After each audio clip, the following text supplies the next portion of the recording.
Hello, good evening, and welcome to the Real Paranormal Show. Our guests tonight are, as usual, Ralph and Ollie. Hiya. We've got Philip up in corner. Well, he's in corner to me, anyways. Philip, yeah. How you doing, Philip? All right, Steve.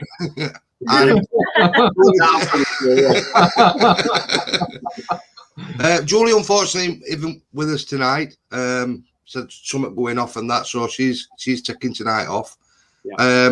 So the subject tonight is signs that you have a haunting. That's the subject tonight. So, which is always an interesting one because there are so many areas that people miss. You've got the obvious ones, haven't you? You know, where they say they hear a knocking, they hear this, but what they've missed are the earlier ones. They're very, very simple stuff. And that's what I really like. Not only that, with signs of a haunting, they're not just doing it at night. No. They're doing it. Everybody's under an illusion that ghosts just come out at night, don't they? And that's it. You know, that's it. You know, it's a night 24/7. And the other thing you've got to remember is as well when you're dealing with this sort of field is that they're going to try and do the fairly obvious thing with you, you know. And I was saying earlier on today about, you know, our senses, what we have, our senses that we've got: taste, touch, smell, sight, hearing. Yeah. You've got those all come into play as well. We've lost Phil. Where's Phil gone? We lost Phil. There's one of the signs. My sound were on too loud. Okay. So let's if we kind of start from the beginning of this. What most of these energies and most of these spiritual ghosts are going to be doing to you, it's very simple initially. It's that shivery effect. You know, that feels a bit cold, feels a bit. It's because it's air movement. It's movement around, and it's that they're one of the things. And most people don't think about it. They just go, "Oh, doors open, windows open," or "I've got a draft." Yeah. I've got a chimney sat here, but it's like, you know, it's a draft from there, and it's one of the first signs. Yeah, it is. That along like even with little cold spots that you can walk into as well, little bands of cold. Yeah, you know, they're some of the simplest signs that you're going to come across, and I would say in 99% of cases, we totally ignore it until we become aware of it. In other words, if we become aware of the fact there might be a ghost, then it becomes an important sign. Yes, absolutely. To start with, you know, it's just missed. Yeah, absolutely. I think there's that as well, Ralph, that kind of slow creeping thing that happens where things become inconvenient. A lot of inconveniences happen, like keys disappear. Yeah. You know, but it's always when you're just going to go out to go somewhere. Or you get, you know, might be a flat tire. There's just little inconveniences that happen, little electric failings and things like that, really early on. But it's like you say, until you're aware that you are haunted, it's then when you notice these things. It is. I'm going to deal with that one that Kat's come up with because it is part of it, definitely. Yes. And again, but what tends to happen is they'll enter into your dreams and that kind of psyche a little bit later. But it's that initial contact they want to make with you while you're physically aware of what's going on, because then they can see how you're interacting, what they can do with you. Little signs like everybody's done this, and I always call it a spirit sign. That cobweb feeling. Yeah. You know, when you walk into a room and you go, "Oh, what was that?" You know, like that. or you think, "What's the hair?" When you've got you can be laid in bed and get it. You can get it quite a lot if you're laid in bed. It tends to be. It seems to be a lot when it's actually physically touching you. Most of the time you're at quite a relaxed state, aren't you? When that happens, you know. You are, and then once they've kind of gone through those initial early signs, because we are going to talk about them all. I'm going to come back to Kat. It's that they definitely then will enter into your dreamlike state, because I'll say this to everybody: these things happen when you are at your most relaxed. Yeah. It's when you're feeling comfortable, when you're feeling safe, or you're feeling great. That's when it happens, because that's actually when you open up more. Yeah. Yeah. When you get terrified or when you get frightened, you actually close right down and you actually protect yourself anyway. When you go ghost hunting, you're doing a similar thing, because we're too locked into looking for a knock, a movement, a sound. We're too locked into it. We're not aware of what's going on with the body, the physical body that you've got, you know? Yeah. So with your dreams, they'll stand and then come and say hello. I've talked about this before in previous programs, but we do honestly, they do step forward and they'll say hello. Yeah. Generally, they'll do it if it's somebody that's personal to you, you know, like a family friend or a loved one that's gone past. They'll come to you in a dream. Easier to accept, easier to get on with. Yeah. But if we just draw back a moment to these early signs, it is the stringy, that cobweb feeling, that feeling like there's a hair on your face or something, is one of the earliest, because it's one of the easiest ways for them just to step forward and place themselves on you, that energy feel. Yeah. You know? Yeah. The other one is when people get a lot of static electricity, you know. Yes. Yeah, And definitely. a lot of people ignore it. They'll go, oh, and they don't think that's a ghost. It isn't. They've charged you up. They're trying to communicate, connect. You sometimes get electrical pops as well that'll go. You know, you will. I, as a medium, I get a sign of tinnitus in my ear, like a rumbling. As soon as I know that's going on in my ear, I know something's coming up. I know I've got that feel of they're going to communicate with me. And I was a medium. That's I call it a trigger. Yeah. And it's one of the things they trigger with me. They'll rumble that, and I know immediately then somebody's going to talk to me. Somebody's going to see me. It's like them ringing a doorbell. Yeah. Yeah. And again, we're talking about these early signs, Steve, about things that are missing, things that have not gone on. But you're quite correct. It's keys go missing, pens will stop working, and then suddenly they'll work again. Yeah. Although, again, anybody with a logical mind is going to turn around and say, well, you put your keys down, you've forgotten where you put them, pens are going to because. But no, I'm sorry, but it isn't. It's that literally thing of they'll do it when you're most looking for something to do. So if I'm wanting to rush out, my pen will stop. Yeah. Yeah. You know what you were saying about cold spots? Is it always cold? Can it be hot, warm? No, it can be both. Yeah, it can be literally both. Actually, in fact, it's a bit rarer to have it cold and hot at the same time, but it's generally this thing of walking through a space and then going, oh, that was cold. Yeah. Or walking through it and go, that's a warm area. Yeah. Obviously, again, they'll put that familiar smell there as well, won't they? So there'll be if it's a loved one, you know, if it's somebody that you know, and you'll get that smell. It tends to be we're a lot further down the line when you're getting foul smells and all that kind of stuff. A lot further on. Yeah, that's. I mean, actually, there's a just say hello to Noreen, Kat, Barry Steer, Nigel. If I've missed anyone, sorry about Jay. Hi guys, thank you for joining us. Yeah, thank you for joining. Really appreciate it. Brilliant. There's some people that actually like Willis. He gets the spiritual shivers from crown of his head to his feet. That's the other thing again. Yeah, it's it literally feels like somebody's walking through you. It's actually quite easily explained. What they are doing, they're going to your nervous system because your nerves are running down your spine, and that runs up and down. It's like they're like guitar strings too. When they twang them, you'll get that. Ooh. Yeah. But that's because they've electrified your system. They've brought you alive more. Yeah. They've brought you forward more, and it's giving you more of a feel. Yeah. So he's quite correct. Yes, it does. It'll go from top to bottom. The chakra system is a similar sort of thing. They'll punch various bits on you. Yeah. But I'm going to be honest with you. A lot of the spiritual energy don't know about those. No. If you're brought up in a different religion to everything else, or you're brought up a different way, you won't know about certain aspects of where to touch somebody when it comes to that side of it. If somebody's brought up in a very spirituous manner and they know chakras, yes, they'll go for that. But it's not a common one. What normally happens is they'll attack the whole body, the whole thing up and down. Yeah.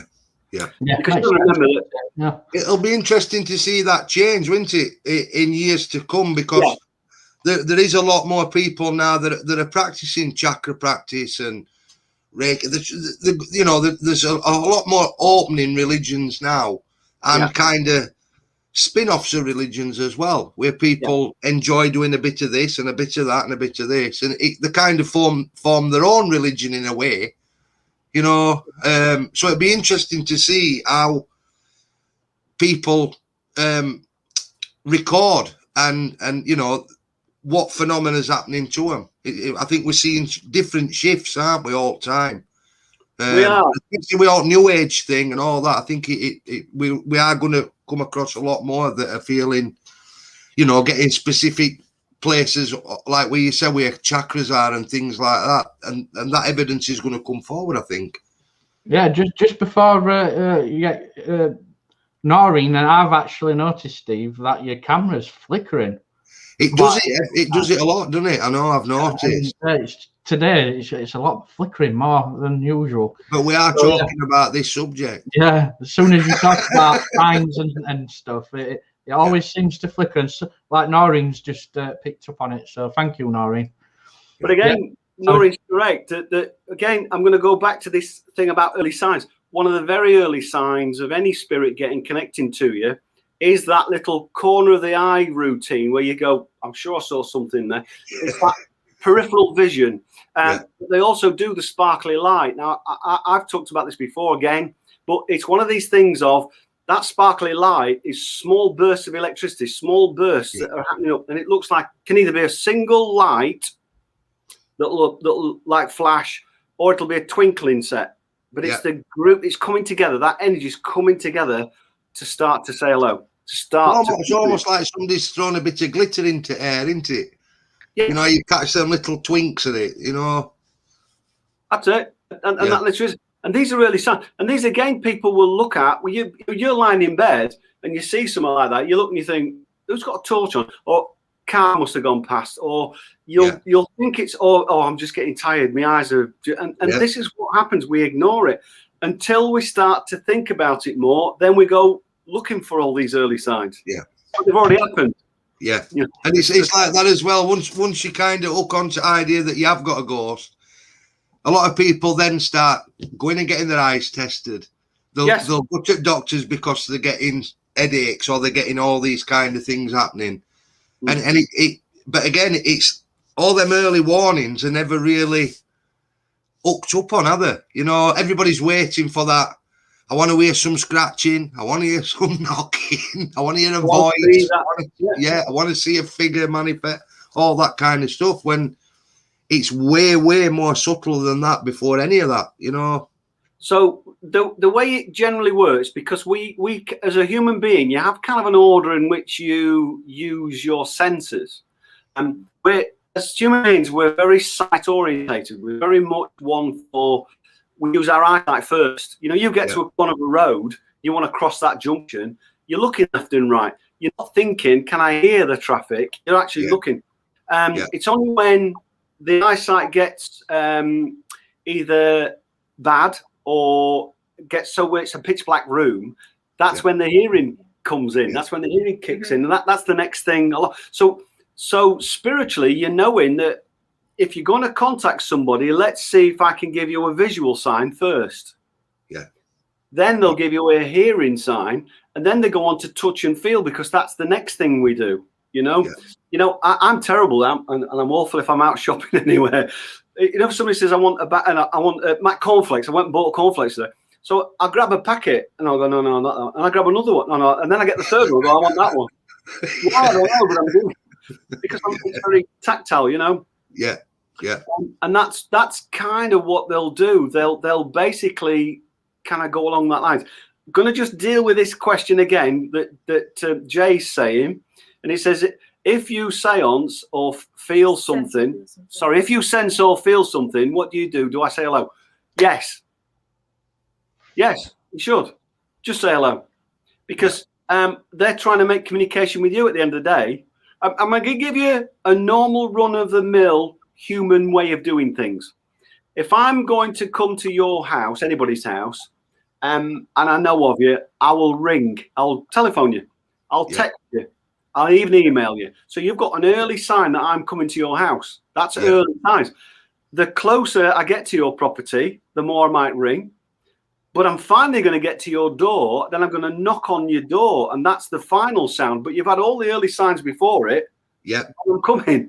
Yeah. Yeah. Does that make sense? It's the same in spirit. They're going to try, although they're not going to. Well, having said that, I do know somebody that's received text messages from somebody that's died. Yeah. That's a freaky story. It's not a good thing, is it? No, he owed him money. No. It's, I joke I couldn't, but it was quite serious. But it's one of those things that where it's a bit freaky. But but what I'm going to go back to it. It's they'll use simple signs. So your eyesight's going to be one of your first ones, isn't it? You know, they're going to try and play with your eyesight. Then they're going to try and play with your hearing. Then they'll go to your touch. Now that can be the fingertip thing where you feel or shiver, or where they'll pull your hair, or like I said, the ghost effect, the stringy effect, the cobweb effect. What about smell? Smell is actually one of the last ones. Yeah. But smell's usually last. It's usually last smell, isn't it? Literally one of the last ones. And the reason for that is because we don't generally in our lives, we're not really, I'm going to say we're not smelly people, but I didn't kind of mean it that way. I'm going to get shot now, aren't I? We don't generally use our smell much. No. Yeah, no, we don't. There's always exceptions to the rule out there, but generally we don't use our smell much. We'll taste something first, or we'll look at it, we'll feel it, and we'll shake it. We do everything apart from smell it. Yeah. So what tends to happen is by the time they've got to using your smell, they're actually a lot further on to you, and then they'll use a smell that you'll recognize instantly. Yeah. Yeah. You know, it could be smelly socks. It could be cigarette smell. Generally, it's tobacco or cigarette. Yeah. What's up, Phil? Oh no, I were going to say something, but I think it's inappropriate. So yeah, go on. I think if you look at what they call it, if you look at pets as well, they're sometimes a really good indicator early on. Yes. Because your pet will react, and they use a lot more senses than we use, don't they? You know. And they've got a completely different way of. I mean, a dog's sight is quite good anyway, but you've got to draw back from their sight. They've got hairs on their body. Their pads are really sensitive to any vibrations that go on. They're very quick. If you take your shoes and socks, I actually know a woman, and she's a medium, and whenever she goes into a haunted building, her shoes and socks aren't on. Her feet are on the floor because she tells me she feels the vibrations on her feet. Yeah, you know. Yeah. And again, I think that's a rare thing, but it's definitely there. But dogs and animals and things like that, that's what they use. They use other senses, not what we would use, you know. Yeah. And again, early signs, animals being out of kilter. Yeah, definitely. Or sometimes they'll not go into property for some reason, or they'll not go into a room, and it's not necessarily that there's something bad in there. It may be that this pet that you've got didn't know who it was that's trying to get in touch. Yes. So your dog or whatever is going to do its job by guarding you, or it's going to react that way because it's a stranger to it. Yeah. Yeah. Can we get this question forward? Because someone, I think Barry Steer's going through a bit of a thing. Right. So Barry Steer. It says here, last night he had a spirit talking to him last night in his bedroom, and he had to tell him to leave. Yeah. So I'm guessing that he don't like him to talk to him, especially while he's in bed and sleeping.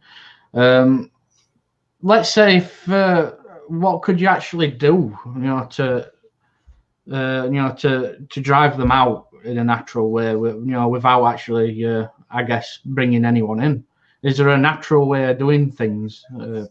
Can I just, before you do that, sorry Steve, before we go down, just before that happens, if it's in your bedroom, that's going to be somebody that you know.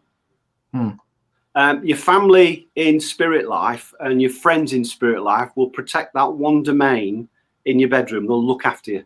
So what tends to happen is because I've had this a lot where people have said, "Oh, there's a figure in it." They'll tend to come in and look now, and I tend to find it's mothers or grandmothers or certainly females where they'll look over you to make sure you're all right. So first of all, it is family, and by saying, "Can you leave?" they should leave because they'll respect that, you know. I had an auntie that it kind of became a bit of a joke in family because every week she'd say, "I've had this little woman come to the edge of my bed, and she's all in black, and she's got black lace, and the face is covered and everything," which would be, it's a really scary thought to think that there's this, you know, cloaked figure really in your bedroom. And of course, as families are, everybody's laughing and taking making as you do and stuff. But it kept going on and on and on and on. And when when my grandmother who said to her, what does she look like? Describe her, tell me everything. So she told her all what she looked like and that. And she said that it were a great grandmother. And she would just come in. So my grandmother said to her then, just ask her what she wants. You know? Yeah. But she never did. She never did. But probably up to this day, it still happens because obviously there's a reason why she's coming there. But she's just a bit too frightened to kind of say, I think maybe frightened at answers or whatever, you know, you don't know, do you? You don't know what it's going to be. The thing is, you've got to remember your bedroom, right? It's when you're going into your bedroom, you're going in for what you might call your quiet time. So you're going in to relax, to rest, to go to sleep, basically. And it's probably the only time your family or your friends can get to you when you're not really doing much. Yeah. So that's how you can sense it or feel it more. Yeah. And that kind of comes around you more. It kind of gives you a bigger feeling. I'm certainly if you've got psychic abilities of any form, they're going to come to you at that moment because that's when your hearing's shutting down, you're quiet, and it's generally quiet, isn't it? So that's generally when they're going to come to you, which is what runs this myth where people say it's always at night time I get me visitors. Yeah. Well, not really. It's just quieter for you, you know. It's just one of those things. Yeah. I mean, I would assume you probably sleep with a shotgun or a knife or something. Get out! Hey, I'm just thinking though, you said everyone says in a night time, which is right, but also if you're in the dark, it's going to heighten everything, isn't it? Your hearing and stuff.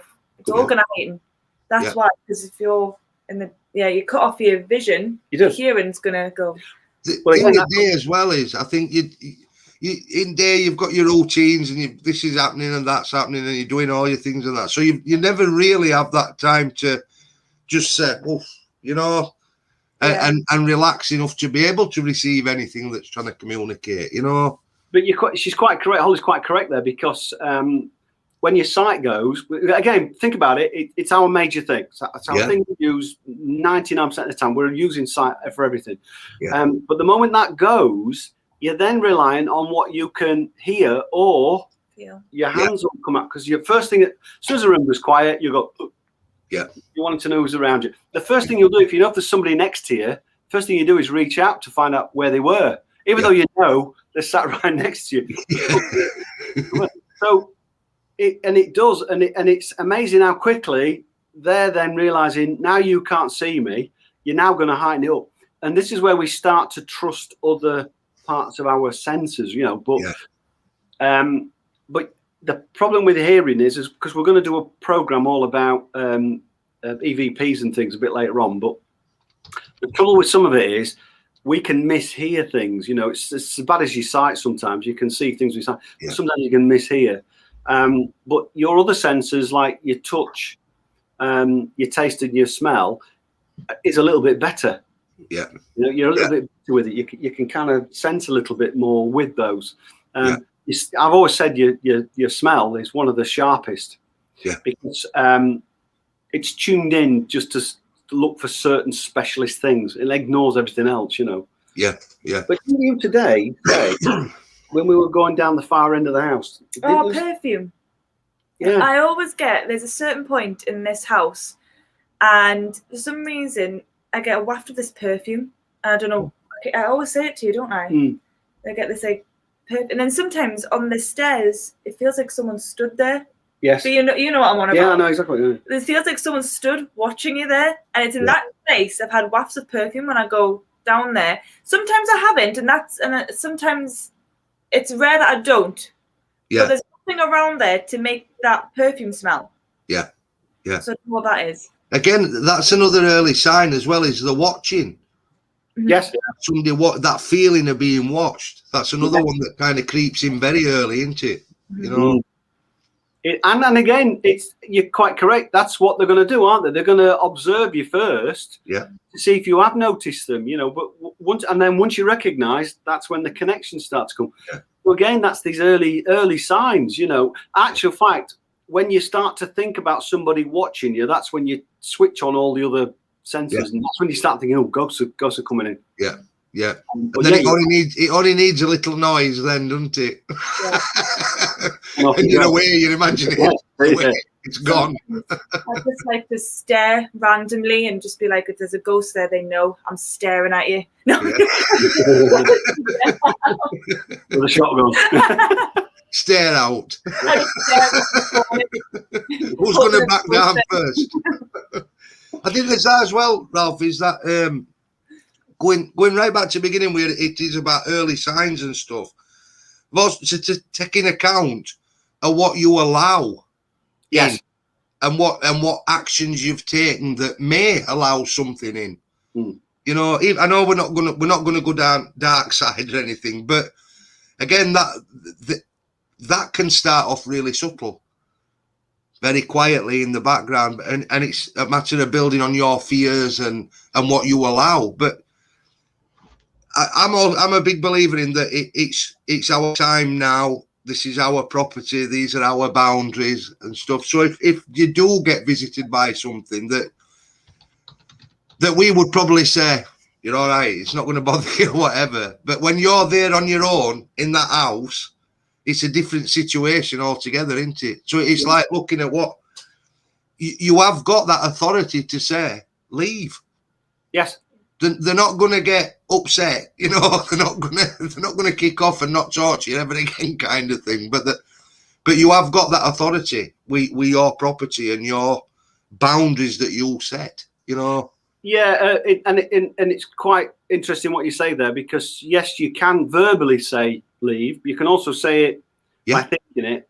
But the other thing is, if you really want them to leave and you really want to keep out. I always advise, I do this with kids as well, because I get a lot of families talking to me saying, oh, my kids are getting, and I always just say, leave a little nightlight on. Yeah. The little nightlight is enough to say to the energy around, because it can see that, they can feel the energy, it can feel the heat coming in from, that what you're basically saying to them is, leave me alone for tonight. Yeah.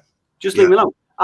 It's funny because there are nights when I want some rest and I'll leave a light on in my own room. Yeah. It's only a little glowing light, but it's enough for me to say to everybody else, just, I want some sleep. Yeah. The other thing I use when you really want to disrupt an energy, particularly a persistent one, is simple enough as a magnet. Yeah. Stick a magnet near you. Stick a magnet, because the energy force around that is also, well, you might call it in our terms, human terms, this aura, but it's an energy field. Yeah. And that's what we've got into. And you just put it out, and it actually, and all you're saying to them is, please, it's like a sign saying, stop, leave me alone. Do not disturb. Yeah, it's a friendly way of doing it as well. It's not an awful way, it's a very friendly way. 99% of the time, just by saying, leave me alone, I don't want this. But also inbuilt in you is this thing of shutting down anyway. Yeah. Right. Give me an example. If something frightens you, most people go, they'll clam up. And immediately that's like closing doors, you shut your eyes, you don't want to hear, and immediately they get that. Yeah. Oh, all right. Well, that's why they do the early signs first. Yeah. Right. It's like training you. Yeah. It's literally a way of getting you used to things like going into the kitchen and the kettle clicking. Yeah. Oh goodness. Go on.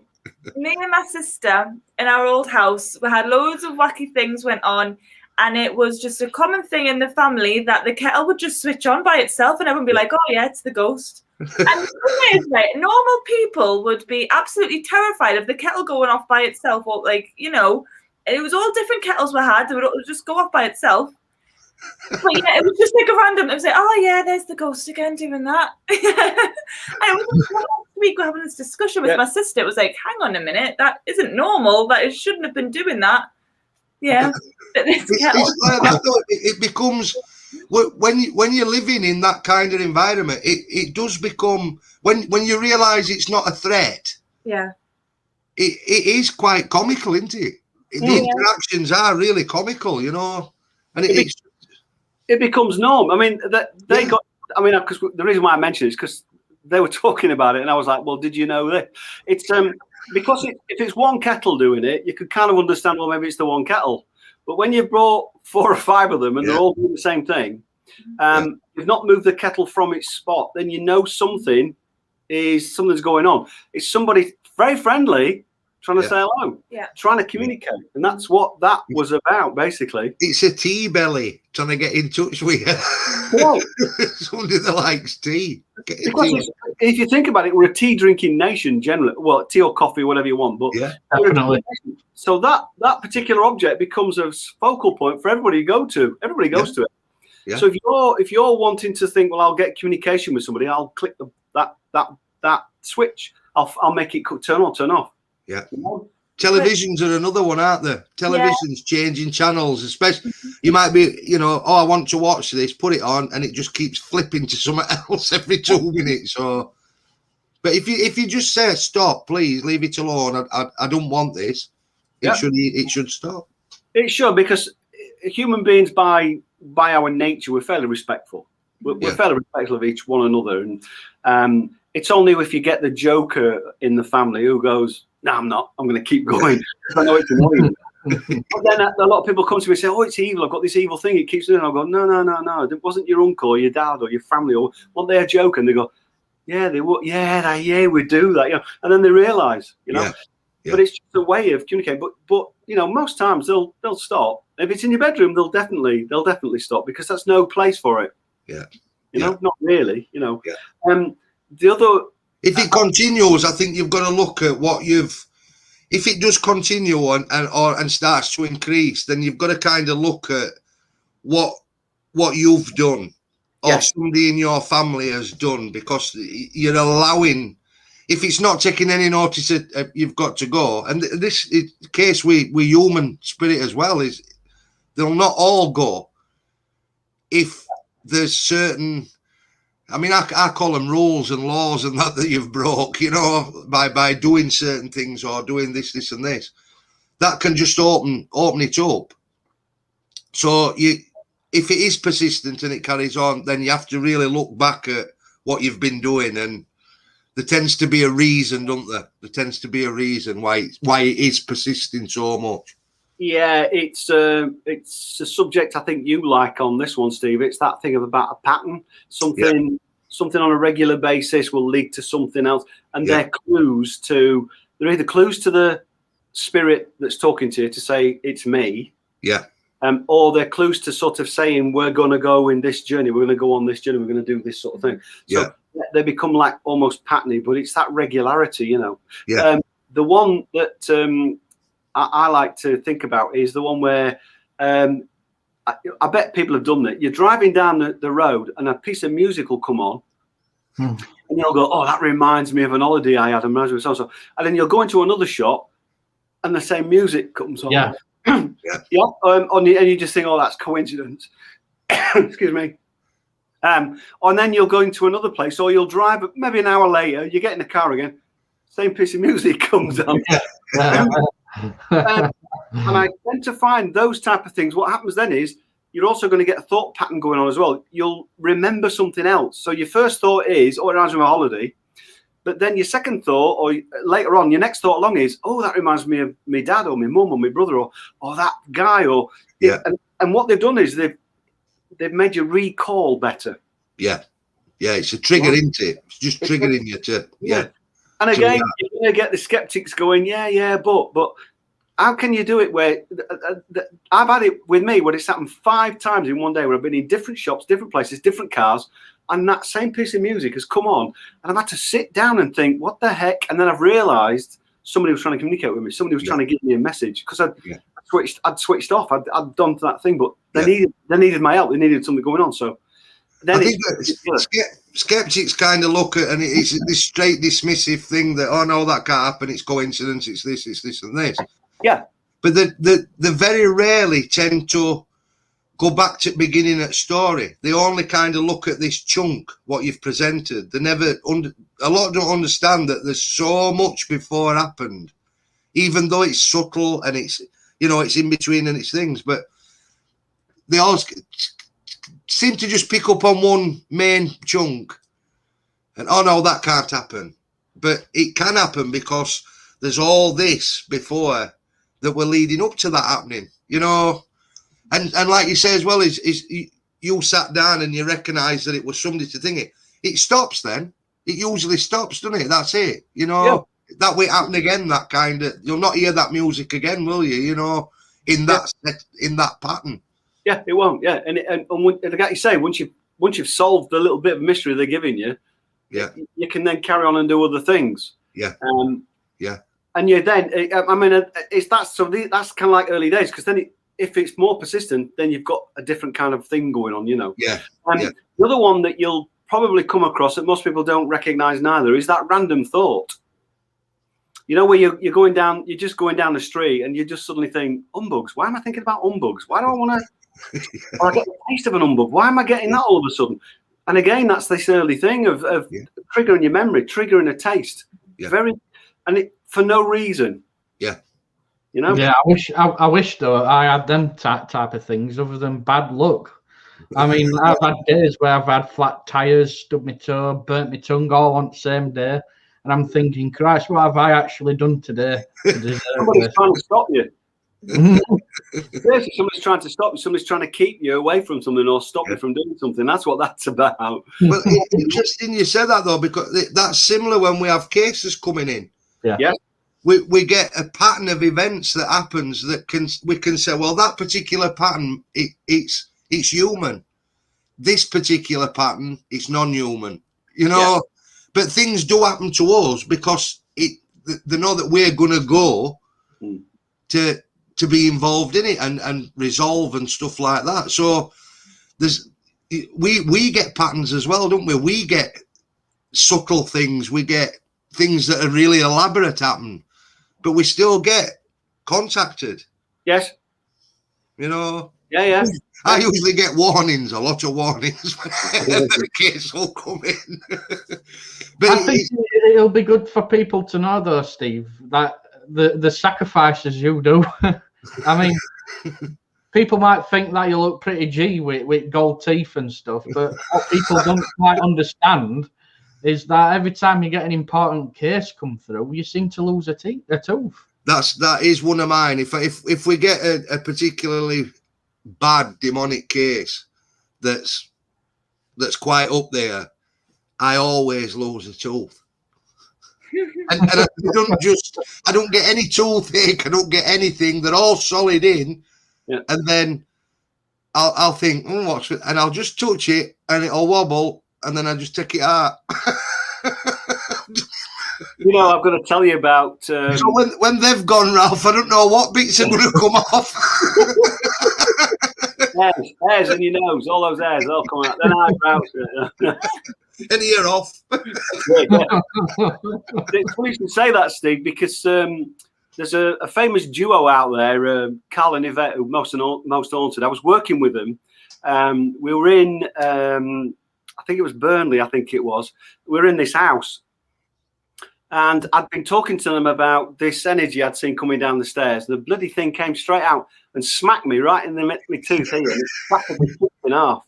Yeah. And the tooth flew out. And of course, I can't remember the cameraman anyway, slammed the thing in my mouth. I was screaming my head off because this thing had hit me full on, you know. Yeah. But I'd missed the early signs. Yeah.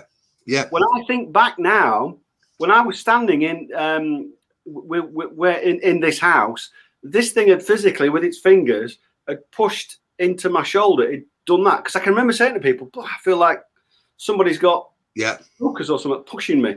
And he'd been warning me to stay out. That's what he was doing. Yeah. But I'm just taking it as, well, that's funny. It's just, and I totally, because I was so concentrated on filming with him, totally forgotten about it. And I'd missed those early, this is what I'm saying about early signs. Sometimes they'll pre-warn you. Yeah. You know, even, I know we're not going to go into the demonic thing again, but even they tend to come to you and say to you, I'm warning you first. I'm going to warn you once. And if you don't take up on it, then you know you're going to get the full force. That's you know? it. Yeah. But aren't we, as humans, don't we do that with people? Don't we say to somebody, you know, I mean, we've done it, you say that one more time to me and I'm going to thump you. You know what I mean? And but you are warning things. Now, spirit does the same. Yeah. But if we take that bad energy away and look at the good stuff, they tend to try and do this to you, to try to be nice to you. So Phil, when it was like burning your tongue, flat tire things, all it was doing was basically saying, stay where you are. Don't go out today. Don't go and do that. And you're right, Steve. When you start losing teeth and things, then you're right. They're coming at you to say, right, your teeth are ours. Oh yes. Well, he'd gone out that day. He'd lost his car keys. He'd gone out and he was going to pick up specific curtains that he wanted for his room. So he went to this person's house, realized the curtains were not the right color. They were a different color, and the picture online was like the camera took a different picture, like color. Yeah. He'd gone to all these different shops, and some were shut, some he had no curtains in, and all this. And then he rang me, and he was sat outside a shop, and he'd already put into his sat nav that he was going to go back home because he drove quite a bit. He didn't know how to get back home. And I went, well, you're near an IKEA, try in the IKEA. And he's going, no, I'm going to get home for this time and it'll be fine. I went, no, go to the IKEA and try there. And he went, all right, okay.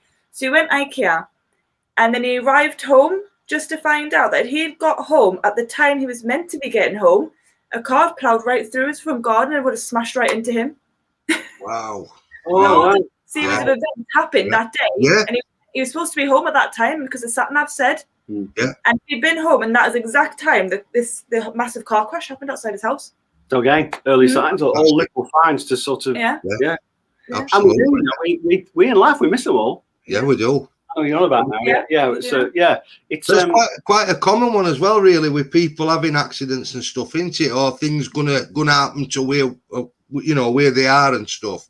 That they get that, like either somebody else intervenes, or they get that really bad feeling that no, I've got to go, or I've got to move away from there. Or again, you get stopped by a series of coincidences that. Yeah. You know, a lot of people will call that angelic, won't they? Well, yeah. I mean, a bad thing happening to you is not always necessarily a bad thing. No. Sometimes it's enough to stop you in your tracks to get something good. Yeah. I was listening to the Radio 2 today, and they were talking about one of the things they were saying to people is, has anybody ever dared to tell somebody that they don't look well, or there's something that they can recognize in somebody that they're not aware of? And the radio presenter had got a couple of examples where somebody's was that aggravated with somebody and their eyes were bulging that they'd got a thyroid problem. There was one or two problems, and he'd gone through it, and he said this to that person, and that person apparently went to the doctor, and the doctor went, oh my god, yeah. Just to take that on as a rule, sometimes these energies that are around you are doing that. They're recognizing in you something that's not right, so they go out their way to try to stop you. And in human life we don't generally do that too much, but in spiritual life they do it an awful lot. They do it an awful lot to try and stop you. Or in my case, I can remember I was traveling to Mansfield, which is in the middle of Nottingham, and my car broke down outside. This is not a word of a lie. Every religious church and chapel that I came across, my car broke down. It kept stopping me. Yeah. And I couldn't figure out why. And all I'd done, I'd left one of my religious artifacts at home. And it's only by the time I got the fifth church, I'm sat thinking, what the heck's going on? And I suddenly realised I had to turn my car around and go back because I was doing a religious thing with somebody and I wanted them to have this artifact. I'd forgotten it. Yeah. But that's what they were doing. They would still, and my car would just cut out. And I'd look and I'd think that's a church. or it's the chapel, or it was like, oh my, I was a Methodist church at one point. I'm like, but I realised it was this thing I'd missed. Yeah. But they were helping me to, and I kept getting really annoyed because I kept thinking I'm going to be late, and I was late. But I'd got this artifact with me, and that was more important that I had that than being on time. You know what I mean? So, but they'll do that with you. So, and it's great. These early signs, I think, are some of the best things you're ever going to come across. Oh, definitely. And it's kind of training yourself to them. You've got to look at it. You can't overthink it, because then you're going to spiral off into a load of different avenues. You've got to be careful overthinking it, that you don't attract something more in. Yes. Because you become more fearful. It's a really interesting subject. It's just like you said, though, it's those tiny little things that just like odd happenings and things you kind of make you think, what was that about? You know, they become regular, don't they? They become regular. That's the thing. It's the thing. There's certain little things that happen to people that they don't think about. Okay. And I've got a classic case that's happened to me, and this young lady's a witness to it. Right. I'm going to talk about something that, and you haven't sussed this yet, but you're going to in a minute. When I was dealing with a case, it was a few years back, little things were happening. The guy would get to his front door and it would already be open. Yeah. And he swears blind he'd locked it. He would then lock it, and he'd come home at night and he'd get the door, it would be slightly open. And he went into his front room and the door would be slightly open, the window would be, everything was slightly open. And it was basically, it was trying to keep the air flowing in his house, because he'd got a piece of meat in the middle of the property that had actually gone off and he hadn't even spotted it. And it was full of maggots and this ghost that was in his property was trying to tell him, keep your doors open, because once he got rid of the meat, everything stopped. Yeah. Yeah. Now, you came to my property, when would it be? Last week, the Extraordinarium. Yeah. Right?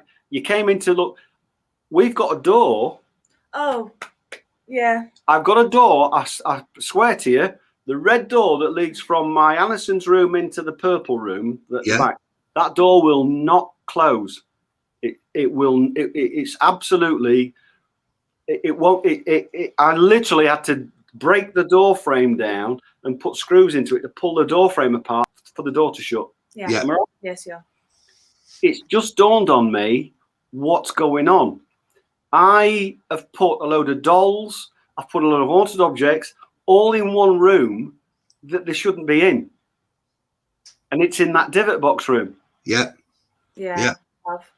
And it dawned on me this morning when I was working around. I thought, I know what I've done. I've upset that thing, because now it's trying to stop me. I bet you when I take those dolls out and I move everything out, that door will fit back and it will be lovely. Yeah. It's trying to tell me that you're not going to shut me in at the minute until you sort this out. Yeah. But I've ignored it. I've said before, I've pulled all the door frame to bits, haven't I? I've hammered it, I've smacked it. I've trying to get it to fit.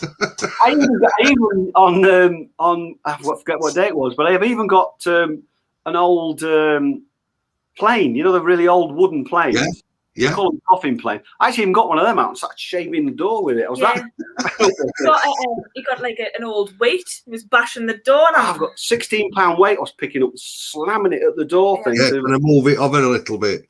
All that was about me shifting those dolls. Yeah, yeah. That's me and John. Though with the other door. Yes, that's right. Yeah. When me and John went downstairs, I don't know where John is. It's all my doors. I just said hi to your old before. Well, he'll back me up. We went downstairs. I opened the first door, came round. We needed to go through another door to get in. Yeah. And I tried these keys, wouldn't work. Then John decided to try the keys, and it opened, and then something literally shut it on him and locked it again. So we tried it again. That key wouldn't work. It was turning, but the door wouldn't open. So then I went through all the keys again, and no key would work. So I had to call Ralph to come down to come open the door to it, and it just opened straight away. As soon as I went in, straight up. But this thing, it literally, he had opened it, and it just shut on him. So slammed on it. We had that earlier this year, when we came through. Yes. And it was the doll room door again, weren't it?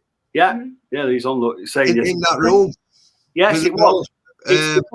Because I've upset the one item that's in the middle of that room. I've upset the thing. And it's only just dawned on me today that that's what I've done. I've got to go over there and I've got to move everything out because I wasn't thinking.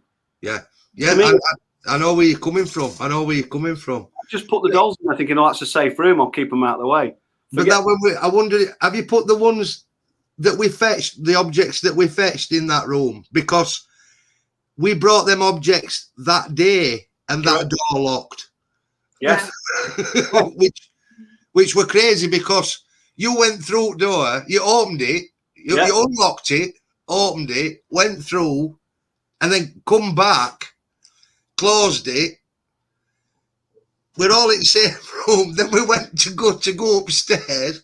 It's locked. And then we just locked. It locked itself. Yeah, it locked itself. Crazy. So, and again, it's these early signs, isn't it? I've missed them because even doing what I do, I'm so concentrating on other things that I've missed it. But now I've realised that's what the issue is, and it's affected every one of you that's come in that room. Yeah. Now I'm going to have to go and. But it's the one major dangerous item I've got that I tell everybody, you can't go in that room, you can't go in that room. And I go in and just dump a load of dolls in it and shut the door.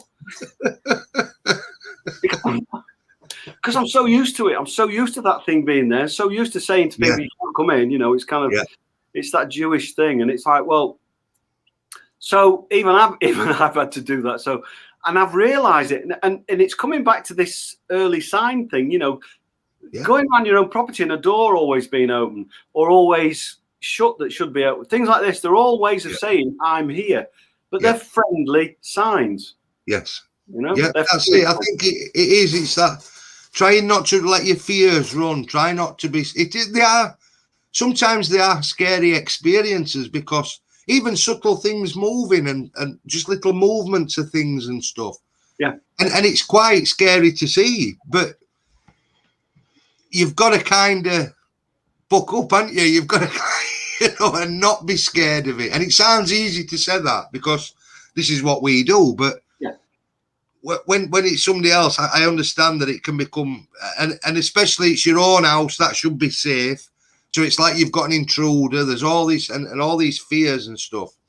But it is really about trying to understand it a bit more and acknowledge that there is something there. Yeah. How far do you go to communicate? You know, that's the key. Seriously, that's the key. It's okay saying, you know, leave me alone because that's kind of like a way of saying off. But somebody had already said earlier on today, hadn't they? You know, do I say hello? Yes, you can. Yes, you can. You're being friendly, and you are, but you're opening up that avenue of communication. You're opening up for them to come and. Now you've got to bear in mind that. Forget the small percentage that's bad. Most of them are in there because they want to say hello. Yeah. The worst you'll get is just somebody who's persistent. That's all. It's the worst. You know. But you can put up with that. But they are. The moment you say hello and you recognise them. In actual fact, I've generally found once you've said, "Oh hi, thanks very much. Please don't do that again," they've stopped because you've made communication. Yeah. Sometimes it's just that acknowledging that they're there, isn't it? They may feel that families. Not thinking about them, or they've got kind of, you know, and it's that strong an energy that and the intelligence in it as well is there. That doesn't dissipate when you're good, does it? You know, no. That intelligence is there, and it is that being acknowledged. Sometimes that's all it is, and like you said, they just gone. They do. A little bit of acknowledgement, and it's gone. Yeah. And these early signs, darker stuff, You'll know because the entire thing changes, doesn't it? Everything changes then. Yeah. But the subtle stuff is, like you say, you can say hello and stuff, but you've still to be very careful, aren't you, that you don't start making it a regular thing in a way. I tell you what's also quite good for people is we all have a belief system at the end of the day, regardless of your religion. You've got a belief system. Yeah. And with a lot of these belief systems, be it whatever you've got, whether it's religious or non-religious, it doesn't matter. You'll have something, you'll have an artifact, or you'll have something you rely on. So if you're talking about some faiths, they've got the cross. So the crosses generally are in bedrooms, aren't they, for protection? Some of them, I know a young lady who has a crystal ball that she puts in at the front, at the door of her bedroom, and that's her protection. You know, everybody has their way of doing it. There's a nice young lady, an ex-nun that I know, and she'll always wear her silver cross and chain at night. She never wears it at any other time, but at night when she goes to bed, she puts it on. That's her protective thing. So you can, if you are thinking about these energies and don't want them in, you can say no goodbye, but then think about your protective item. It's a massive band and it'll help. It's a great thing. You know, as a kid, I've got my little Bible at home. When I was little, I've got this little Bible. It's only about that big. I used to have it under my pillow. I used to sleep with my hand under here, holding on to it because I felt safer with it. You know. This is it. It's them things like that. It's like simple prayers. And things. If it feels as though it's coming a little bit too much, just simple prayers. If you don't pray, you can just maybe talk some words through that feel, you know, comforting to you. But that you've got to make sure that you don't kind of cross boundaries, haven't you, as well? If you get a ghost, don't encourage it. It's what I'd say. It's true, though. Here's the other thing as well. I know an awful lot of people out there have done this. They've had a loved one pass away, whether it's a father, a brother, a sister, whatever else it is, and they've not removed all the clothes out of a wardrobe. They've left them. And in some cases, I've known people who've had full bedrooms that they've kept. In actual fact, they become comfort belief systems on their own, because you can believe you can go up to it and you can hold it, or you can, like a coat or a ring, or an object, a pen or something, and it becomes a belief system. You believe in that, and that's your communication level, and you can call on those to come and help. So because I know a family that lost a child, and they were haunted for ages afterwards with a different child. And I ended up saying to them, well, why don't you go into your own child's bedroom and sit in there and ask for her to come forward, and ask her to go and play. As soon as she did that, she was playing with this other child, everything stopped. It's because the two hadn't connected together. They'd left their child in that bedroom, and this other child was wandering and wanting to play. They hadn't realized that children in spirit want to play with other children. They just naturally want to play, because kids will play with any kids. They're not like adults. Adults sometimes don't discriminate, do they? Kids don't discriminate over anything, do they? They don't, And so sometimes these objects, now I know an awful lot of people out there, and there'll be a lot listening to this, where they've got either themselves or a parent who's kept items back. You know? And it's a phenomenal thing to have, because if you've got it, not only can you connect to your loved one well, but you can actually say to them, protect me, help me, look me, and they will. It's what we do. It's a natural instinct in life. You know, it's a natural thing to do. If I go back in Victorian times, it was locks of hair. Everybody had locks of hair, you know. They did. Keep them in boxes and such, didn't they? Or like little lockets made and all that kind of stuff, didn't they? If you're in the mining community, it used to be lumps of coal. You know, they used to have a lump of coal that they would give out, and it would be a lucky piece of coal. Or even the melted coal that they would mold, but it would be that kind of thing. I'm in a steel town, and there's an awful lot of people here who've got bits of slag metal and things that they've got as a lucky charm. They never got hurt by it, so they've got it as a protection thing. So it's down to you. So once you've got these early signs going on and you want to control it a bit more, go to what you believe is right. Go if you want them to say stop, go and do it. You know. Your intent plays a major part in it, doesn't it? And it does, definitely does. Yeah, that's the one. Right, guys, I think we've come to our fantastic again. Another great night. I hope everybody's enjoyed it. Next week, I'm sure Julie will be back next week. And we're running every Friday, but keep looking on site. look on all our pages and stuff. There's a lot of stuff coming now. We've got a lot going off. Just things to keep you occupied. Yeah, in the paranormal world. Hopefully Wednesday also we've got this like an Amazon Watch Party thing going on. Yeah. So if you're an Amazon Prime member and you want to watch Evil Down the Street with team, you can. You know, we'll be there eating popcorn or whatever, watching this film. Well, your guys can come in and pop on and say hello and watch it with us, and then we'll be popping on live just to talk about that film. Yeah.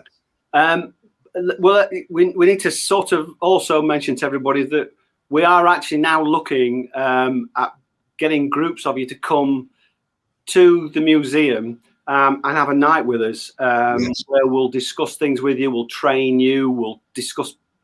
We'll have a haunted night. We're doing theme nights. We're doing this is all coming, and it's going to come the back end of July once it comes out. It's not big numbers. We are going to keep it small. We are going to keep it safe. But it's time for you guys to kind of come and one-on-one with us, and we'll start talking to you. And we'll get you involved in it, you know. And it's absolutely that's coming up. You know, that's the next thing. Just to keep an eye on the Facebook page. Yeah. Keep looking. We've got plenty of dates are going to be coming up, aren't there? We're going to put them dates out. We're going to put what that night's about, or even that day's about. So there's a lot of exciting stuff to come, and I think it's going to cover a lot of different subjects. You know, I mean, Holly's our murder expert, and we're going to do some murder themed nights as well with certainly Holly's knowledge. We're obviously got some. We're going to cover spiritualism, religious stuff. We're going to cover all sorts of bits and bobs, but they're going to be different kind of nights, so you can kind of get involved in them. And also, we're going to learn off you guys as well, because I'm looking to listen to what you guys have got to say. And I'd love to hear your stories. And I keep saying it, but I will jump on the page and I'll answer, because I've seen some of the people who are answering questions. I will go in and answer. And I'm sure we all are now. We're going to go in and start just interacting with you a bit more and getting you involved in it more, because I want to see you. I want to choose somebody to do an experiment with. And I will, once I've got the thing set up, I'm going to get somebody in and we'll have a bit of an experiment in the Extraordinarium with you. Yes, absolutely. There's some good stuff coming. Definitely. And there's some stuff that's never been done before. This is the thing as well. So if you can get along to them nights or them sessions and that, you're going to kind of be in something that we think is going to be groundbreaking as well. So, and getting your points of view on it and interacting and stuff, it'll be fantastic. Absolutely fantastic. So amazing. Good night from us then, guys. Yeah. Okay. Thank you very much. Bye. Thank you very much. Bye. Bye.